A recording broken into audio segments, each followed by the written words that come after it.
اللهم صل وسلم وبارك عليه وعلى آله. صلى الله على محمد، صلى الله على محمد، صلى الله على محمد وعلى آله وسلم. صلى الله على محمد، صلى الله على محمد، صلى الله على محمد وعلى آله وسلم. قد بدا وجه الحبيب، قد بدا وجه الحبيب، قد بدا وجه الحبيب لها في وقت السحر. صلى الله على محمد، صلى الله على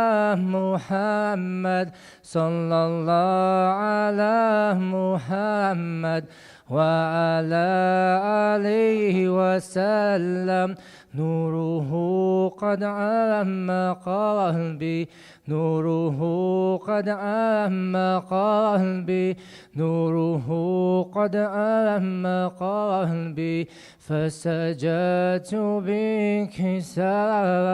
صلى الله على محمد، صلى الله على محمد، صلى الله على محمد وعلى آله وسلم. قال لي فوسلهني، قال لي فوسلهني، قال لي فوسلهني فلقم كل وطار. صلى الله على محمد، صلى الله على محمد، صلى الله على محمد وعلى آله وسلم. قلت أنت أنت حسبي، قلت أنت أنت حسبي، قلت أنت أنت حسبي ليس لي عنك سوى. صلى الله على محمد، صلى الله على محمد، صلى الله على محمد وعلى آله وسلم. طالع البدر علينا، طالع البدر علينا، طالع البدر علينا من ثنيات الوداع. الله الله الله الله الله الله مولانا، الله الله الله الله الله لا إله إلا الله. الله الله الله الله الله الله مولانا، الله الله الله الله الله لا إله إلا الله. اللهم صل وسلم وبارك عليه وعلى آله.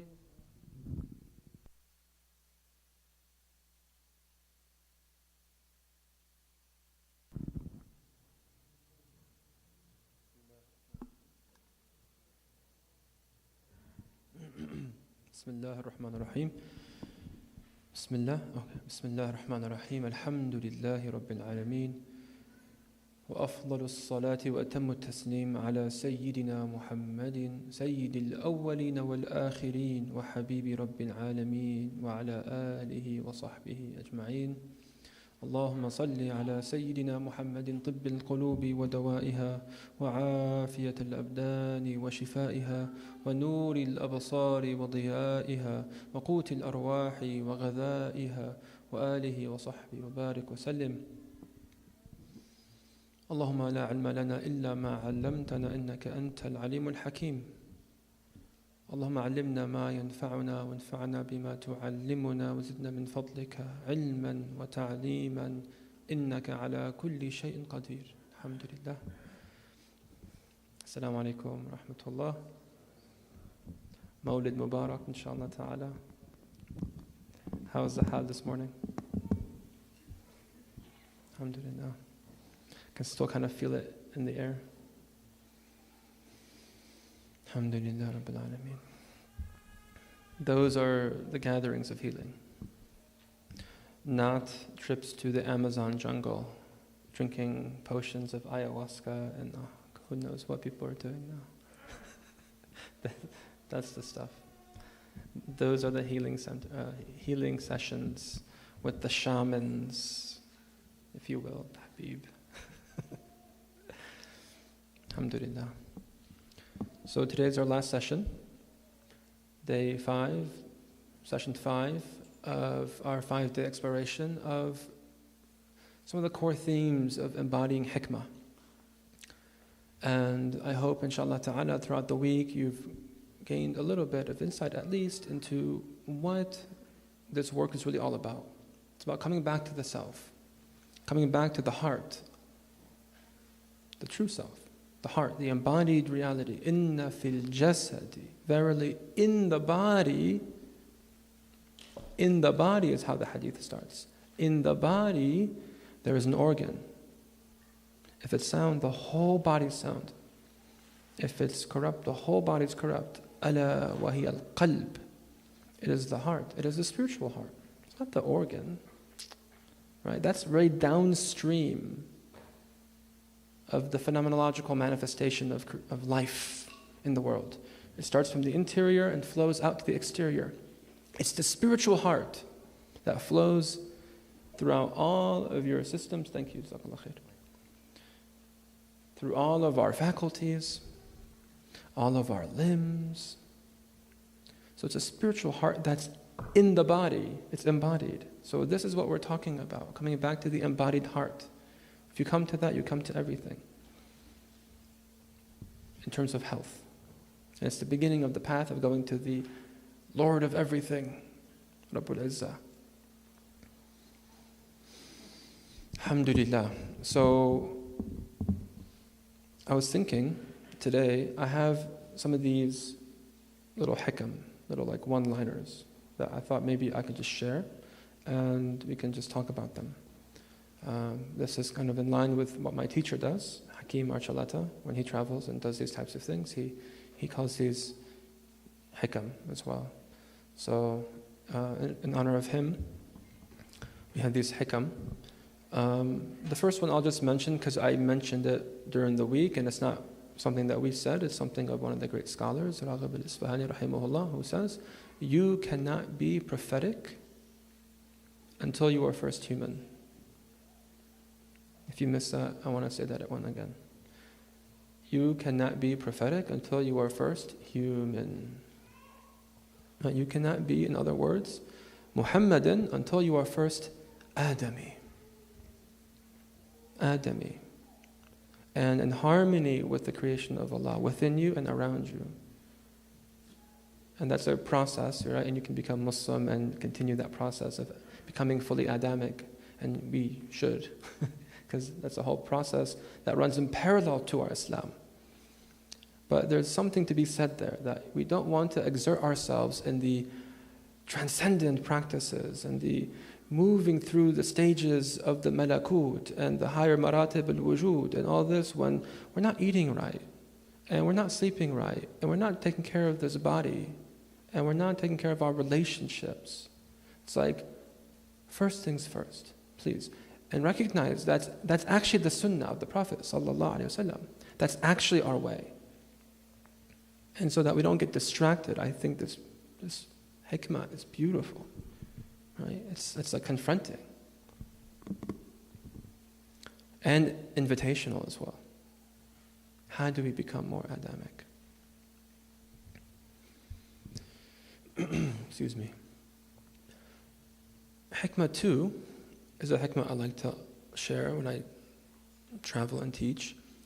And it says, our life force, الروح الحيواني, the animating life principle inside of us, flows more freely through our imperfections than our perfections.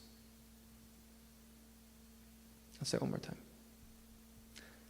Our life force flows more freely through our imperfections than our perfections, our rigidifications, our seeming to be, the efforting and the pressure that we put on ourselves.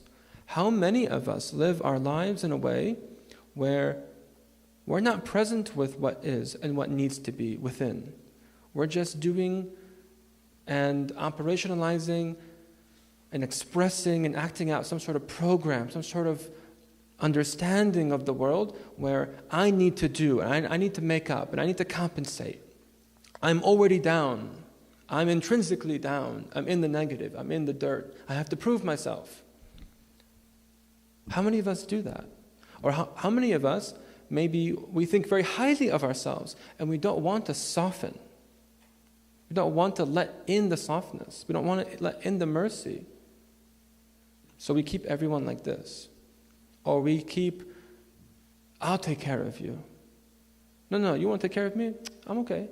I take care of you. This is how this goes. Kind of this implicit kind of dynamic. That's a perfection. And lest we confuse perfections for ihsan. They may look similar, but they're not similar at all in reality. One is qalbani and the other is nafsani. Ihsan comes from the heart, it comes from the ruh. It's an effulgence of light, of barakah, of Muhammadan spirit, sallallahu alayhi wasallam. Where the other is usually some sort of nafsani compensation. Right? You were told you weren't enough, and so I have to prove myself, and so I'll be perfect. I'll give you no reason to think less of me. I'll cross every T and dot every I. The house will be clean. My finances will be impeccable. My shirt will be perfectly pressed every morning. I will do everything I can in my control to leave no room for you to point something out at me. That's a perfection. That's a rigidification. It's a holding pattern. It comes from fear and comes from shame. And the life force is barred from flowing. The life force within us, this supple, free-flowing energy within us that keeps us vibrant and dynamic and alive, becomes stunted, becomes blocked, stagnated, and everything you can think of in terms of psychological, emotional, and physiological disturbances and distortions can happen from there. Depending on the individual constitution and the individual weak links that you may have, you'll fall apart in a specific way that's unique to you. But the root cause isn't the falling apart. It isn't the symptom. It's that we're being perfect. This may apply to some of us and not apply to others, or apply less or more to some of us. But it's something that I feel that, like just working with hundreds of people now over the years, I see all the time, especially in Arab and Asian communities. Very common. Very common. We're not saying to embrace the sin or embrace the fault. We're saying bring the mercy in. And you'll find that you're more able, you have more tawfiq in transforming that thing in the first place than you're just fighting it. We like to fight nature. We like to fight the war on COVID, the war on cancer. How's that going? Everything's getting worse. We're in a health crisis. We were promised a future where diseases were no more. Everyone had a lifespan that was long and vibrant and creative and productive, and there was no more sin, no more poverty, no more uncleanliness. We lived in this utopia. And science was going to do that for us. Science was going to help us get there. Medical science, especially. If we can just beat disease. The problem is, Allah loves to use illness as a way of drawing you close to Him. So what are you fighting if you're warring against disease, warring against pathology, which in reality is a rahmah, perhaps. Last year I read a quote from The Alchemy of Happiness of Imam Al-Ghazali in Kimya Sa'ada, where he talks about in his section of Tawheed the reductionism of the astrologer and the physician and the physicist. Because in the case of a melancholic patient, like a depressed patient, he says all of them see only from what their own framework allows them to see. So the physicist will say the person's melancholic because of the dry air, right? The dry and cold air. The physician will say, oh, they're melancholic because of the accumulation of black bile in the spleen, for example. The astrologer will say, oh, it's because he's melancholic because of the conjunction of the Saturnine and Neptunian orbits or something. But he says all of them have reached the limit of their knowledge. Perhaps what is really happening is that Allah Rabbul Izzah wants to draw that slave close to them. So He manipulates the air to be dry and the black bile to accumulate and the Saturnine conjunction to happen in the celestial spheres, such that it may impact and imprint an effect on the state of that person, which is constrictive, so that they then turn to Allah and earn eternal sa'adah. That's tawheed. That's having an Islamic understanding of health and disease. Right? We don't want to fight it. Of course, you want to understand the lesson, look at the root causes, turn back to Allah, and then correct the underlying issues. It's not always spiritual. Sometimes it's just you're malnourished. You're eating toxic foods. You're not sleeping right. But there's also inner meanings as well. Allah's inviting you back. Through inviting you back to your Adamiyya, inviting you back to your inner Muhammadiyya, and back to Him. It's all connected. And so letting that in, not fighting against things, learning and bringing in the mercy of Allah. Healing is a mercy. It's not punishment. It's not rigor. It's rahmah. So we have to learn, honestly, to have husn dhann bil qalb, that you are essentially good. The fitrah is good. We can't beat ourselves up. People will lose 5 to 10 years or more of their suluk because they're just living and wallowing in self-hatred and self-pity. I swear. I see it all the time. The best years of their lives, they're just wallowing because they're living in the shame, guilt framework where they can't see the highest principle of our own tradition, which is what? The rahmah of Allah. They miss the big point, the major point of being a believer. Ar-Rahman al-Arsh istawa. Rahmati ghalabat ghadabi. The merciful has taken the throne. Of all the names Allah could have used, Ar-Rahman. My mercy outstrips my wrath. That is cosmic truth. It permeates through all of existence, including within you. And that should galvanize us to tawbah, to gratitude, to making these changes from love and gratitude, not from this fear of punishment or being blamed or someone saying something or judging you or shaming you or whatever. And you'll find when you do that, it becomes easier to change because the life force flows more freely through our imperfections, through our gentle efforting and guiding and taking counsel. That's not, is he speaking to me like that? Was that nasiha from Habib Hussein yesterday, speaking to me because I'm such a bad person? Like, you don't do that. You don't live in that. Alhamdulillah, qabiltu nasiha. Thank you so much. I know we all need that.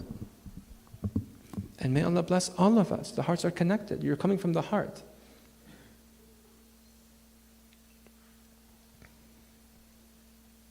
Another hikmah that kind of piggybacks on that is rigidity is the opposite of wholeness. When there's wholeness, there's suppleness. Not softness. You don't have to be like a jello person, wiggly and wobbly. You can be strong and upright. But there's something internal that's supple. And we know that from the Shama'il of the Prophet ﷺ, his characteristics, that he was strong. He was like, when you saw him, he was like an army approaching. Just one man coming down the road is like an army, a whole jaysh walking. Just the majesty of his gait, sallallahu alaihi wasallam. And yet, he would come down to the level of children and give them eye contact and pat their heads and tell them he loved them.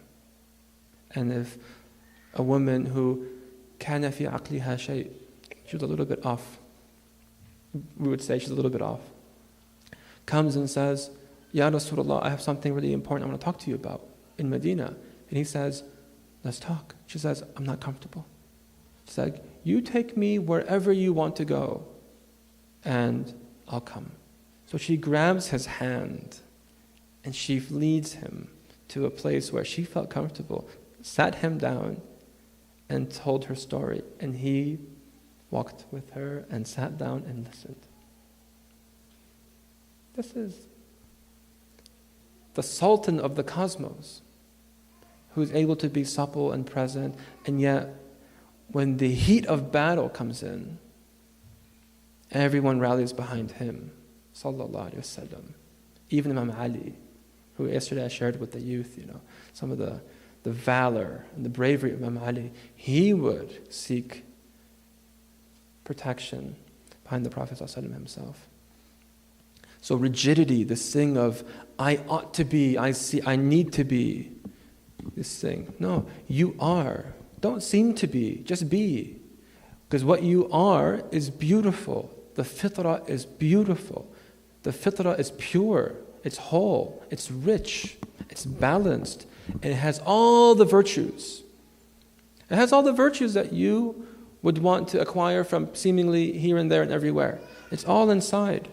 You may travel halfway across the world just to have an experience or sit with a person that shifts something inside of you that gives you access to it. But you're not getting it from somewhere external. It's all within you.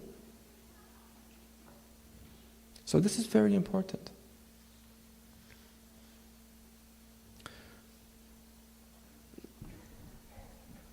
There's a Celtic motto I like to use with men as well. And the motto goes, never give a sword to a man who can't dance. I like that one. Never give a sword to a man who can't dance. What's that talking about? Jamal and Jalal. Yin and yang. Balance, harmony. That's what that's talking about. You must have both. You must have both. You must cultivate both. And some of us are more to one side than the other, one extreme over the other. And alhamdulillah, know where you are and come to balance. The Prophet ﷺ is the most even-tempered person ever. No one was more balanced than him, sallallahu alaihi wasallam. We talk about the temperaments. He was even-tempered. He wasn't choleric or sanguine or this or that. He was balanced perfectly. Some of the Hakims, they say that he inclined, though, in the springtime because the blood humor would rise towards sanguine, which is the cheerful and the amicable and the warm and the social kind of energy, the youthful energy, the springtime energy. He inclined towards that, and that's why when the blood humor would rise, he'd cut a little vein here in his hand and drain a little bit, just to balance it out. Sallallahu alaihi wasallam. You can make it. It's not one of the hikam. It's a Celtic motto from the Irish.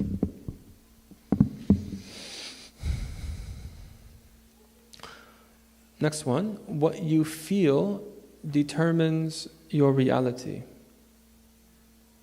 What you feel determines your perception of the world.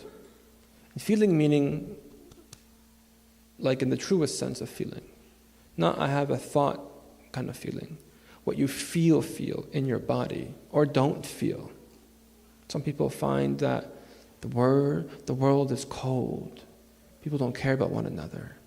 God isn't present with us. God doesn't care about us. No one cares about anybody. It's dog eat dog. I bet you. And we find it clinically. Those people, they don't feel their own emotions and their own sense perceptions. They're dissociated. They're unsaturated. For those of you that were here on the first day, right? They've become dissociated enough that they've unsaturated the spirit from the jism. They can't feel anymore. It's cold. And similarly, the person that is one with themselves, the ruh and the jism have saturated. They are fully intertwined. They don't have this duality within them anymore. And there's degrees to that, of course. And of course, that becomes very spiritual at some point. But there's also more horizontal, psychological, physiological elements to it as well. And those people that do that, they feel. They're sensitive people. They pick up on a twitch of someone's eye. They pick up on the energy of the room. They pick up on the blip of the seasons. You know, someone in the room not feeling comfortable, they just feel it. They're very perceptive. And they feel their own stuff. It's not just about other people. They feel their own states. They feel the grief. They feel the anger. They feel the sadness. They feel the joy, the gratitude, the love. They feel it. It's embodied. And that's what we want to cultivate. We want to cultivate feeling. أَفَلَا يَشْعُرُونَ? Do they not feel? Allah Ta'ala says in the Quran. Why don't they feel? Were the Sahaba feeling people? They were feeling people. They're poets. They loved poetry. Poetry moves. Shu'ur, shi'r is poetry. Shi'r is poetry. Shu'ur is emotions. They were emotional people. They loved. They hated. They fought. They were in. They were richly, deeply connected to life. That's why they were the best. Spiritually, in terms of Islam, and humanly, if that's a word, in terms of their adamiyah, they were fully present because they felt. Did the Prophet ﷺ feel? He felt, absolutely he felt. He was very sentient. Everyone felt his presence. And he would change states. Throughout the day, his hal would change. And I believe it was Imam al-Junayd who said that the seeker's heart should go through 40 different states a day. Like you should, in every moment, like what's going on here? Oh, okay, we're in the modid. Oh, my heart is just exploding with love. Exploding with love. I can just feel that tickling over my face and my chest. And be there. Okay, go home. Last night, my kids were cranky. They were overtired. So, okay, ya Allah. Light and dark. Holding polarities, bismillah, getting my kids to bed, they're screaming, bismillah, all right. Like, that's life, you know, and earlier in the day, I had things happen, you had things happen. The scene changes. Life is like a drama. The scene will change. How will you be? Be. And find the key to what you need to move through that stage successfully, beautifully.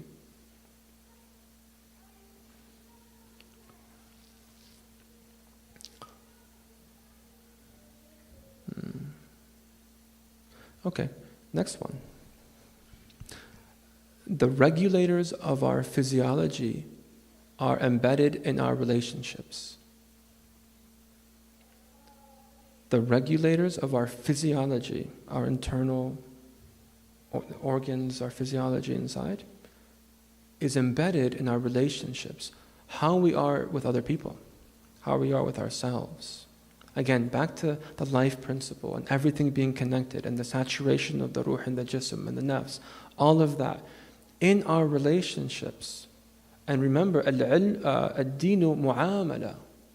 That deen itself, deen al-fitra. Deen al-fitra, the Prophet ﷺ says, ad-deenu mu'amala. It's relational. It's not transactional in the fiqh sense. There's also that too. But we're not always living in fiqh. But we're living in relationship. We're living in human emotional parity, mirroring one another, relating to one another, not relating to one another, congruence and discongruence, a lot of energy. That's relationship. It's real. And it's those types of relationships that govern. You could have an afternoon with your best friend, or let's say your sheikh. Let's say you have a meal with your sheikh. How do you feel? That meal will be amazing. Even if it's your food intolerance, you're probably going to be able to enjoy that and digest it. Yeah? That's Jannah. Or a good friend from, back in the day, you meet for coffee or tea, or you go for a walk or something, and you just come back and you feel at peace, your gut isn't bloated, your nerves are settled, your joints are nice and, supple and lubricated. And then what happens when you have a difficult thing on the flip side? At work with your boss or a coworker, and there's tension and this. You come home heavy, constricted. I don't want to eat today. Oh, I could just, kill someone, or I could just binge Netflix for 6 hours now. Like all that tension, all that constriction and distortion of the life force shows up as a result of the relationship that just occurred, that encounter. So much of what happens inside, it's not just your food. It is your food, but it's not just your food. Is it your sleep and exercise? Of course. Is it the strength of your digestion? Can we use herbs to support that? Of course you can. But one of the greatest things that you can do, honestly, wallahi, is have a hard look at your household relationships first. Secure the family. Take care of the relationships in the house. It's an amana for the adults to do that. It's a huge responsibility. You owe that to yourselves, you owe that to your children, if you have children. And one of the gifts of that is that you'll find ease in the home. There'll be peace. And there'll be ease within. Your physiology will relax. You're not going to be in fight-flight. What happens when you're in fight-flight? Fight-flight is a sympathetic nervous system activation. It's like, what do you do when you're in fight-flight? What happens? You get tense. You get hypervigilant. You get sweaty. Right? You start to move blood from your internal viscera, your physiology, to your limbs, because I got to either punch or run. And if you're living in fear, if you're in these relationships that there isn't peace, there isn't love, there isn't tolerance and respect, you're entering the workplace or entering the home sometimes in fight-flight mode. No, we don't want that. You want to be in parasympathetic nervous system states, which is the opposite of fight-flight. It's the rest and digest, and the love, and the cuddles, and the warmth, and the being with Allah, and being with my loved one, and being with my kids. And yesterday, Maulid, everyone was, inshallah, everyone was in a parasympathetic state. Just resting, receiving, flowing, loving, swaying, kissing of hands, drinking. All this beautiful. Kids in the back were playing, twirling. It's beautiful. That's parasympathetic. No one's there here like, okay, something bad's gonna happen. This is really they said this. I saw them looking at me. Blah, blah, blah. It's like, no. Everyone was just dropping into that beautiful state of the heart, that parasympathetic state. And you'll find that if you were to have something,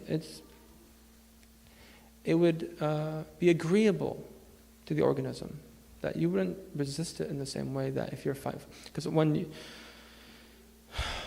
the blood moves out of the viscera, of your physiology, like your gut, for example, in your fight-flight, you can't digest anything. There's no blood there. There's no energy here. It's all here. That's why the invitation by the Prophet ﷺ that when you're eating, sit down. And when you're eating, eat with someone. Get out of your head. Talk to someone you love, enjoy, share the plate. I encourage people, like, burn some oud or bukhur or something. Put some light tunes on. Put a maulid on. If you recorded this maulid yesterday, play it. Don't blast it so you can talk to one another. But put it lightly in the background and just steep in that and eat and make eye contact and put your phones away and be there. And you'll notice a whole settling of your system. And what happens if you do that day in and day out with dinner for your children, for yourselves, but also for your children? They have everyday dinner with family where everyone's letting go of their stress at the door, greeting with love and respect, sitting down, having a beautiful meal. There's good smells, there's good sounds, there's smiles. My parents are not distracted on their phones. That is pure nectar for children.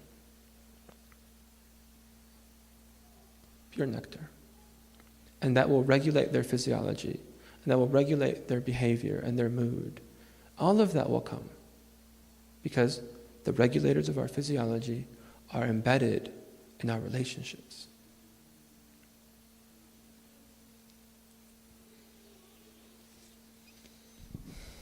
No. Sidi, how are we for time? 10 minutes? Okay. We'll stop there, inshallah ta'ala. Maybe we can ask some questions, if we have some questions.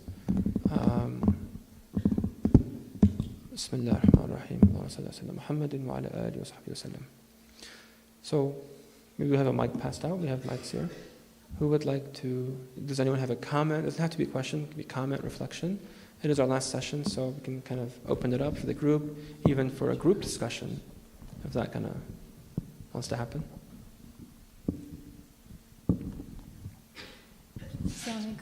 Yesterday you spoke about hydrotherapy and the benefits of it. I've come to know that it's something that's been applied even in modern day practices to heal with trauma. So like ice cold baths as a shock therapy to release trauma. What actually happens to us when we do that?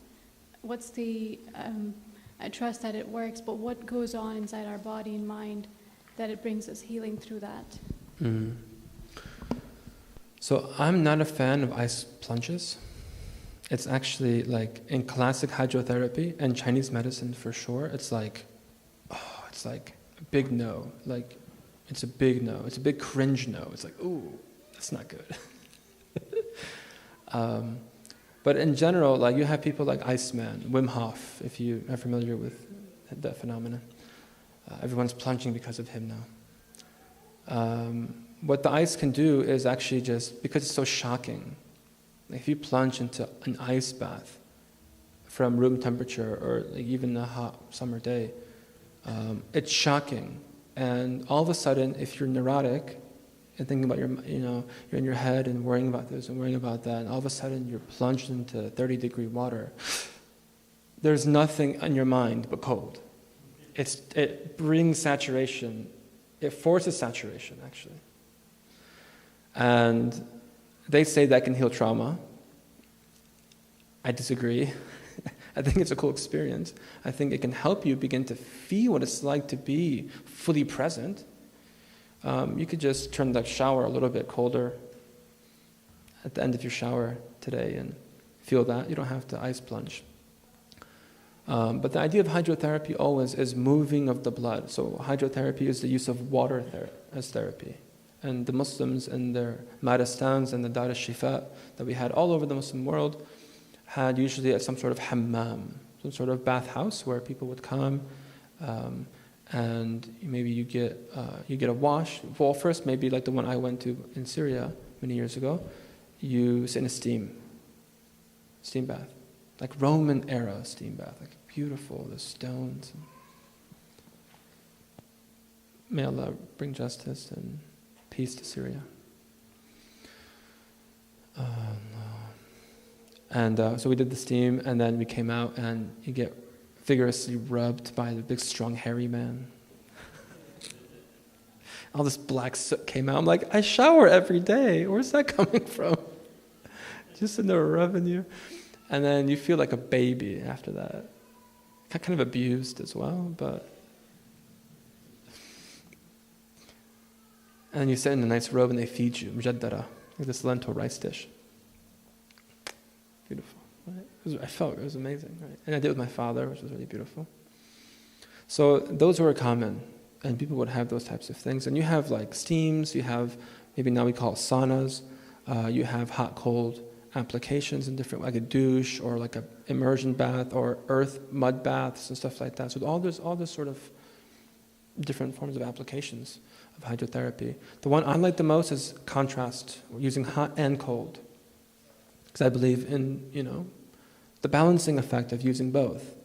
If we're trying to shoot for balance, we shouldn't use extremes in our interventions.